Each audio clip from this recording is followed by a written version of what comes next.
कहाँ ठाउँमा यहाँ म इटलीदेखि आएको प्रणामी मन्दिरतिर। ए घर यतै इटली हो? इटली प्रणामी मन्दिर।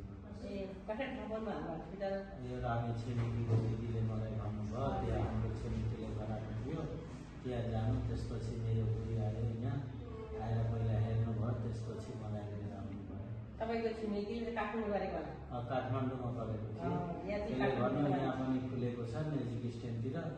त्यही पछि मैले आफ्नो बुढी त्यही दिदी दुईजना मिलेर आएर हेर्नुभयो हस्पिटल।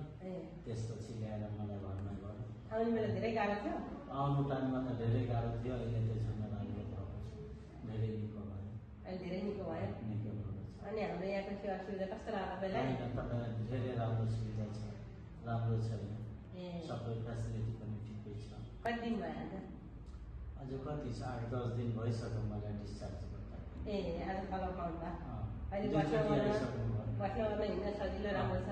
राम्रो छ, सजिलो छ। ए सबै गरिराख्दैछु, राम्रो भयो, धेरै निको भयो। धेरै निको भयो है। अब तपाईँ यो उपचार गर्न काठमाडौँ जानु पर्थ्यो उहाँबाट त्यहाँ खोलेर?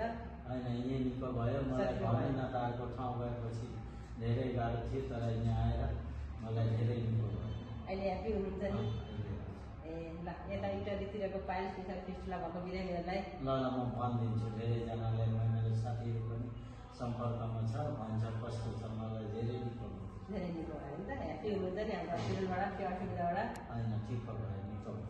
ए अच्छा, धन्यवाद।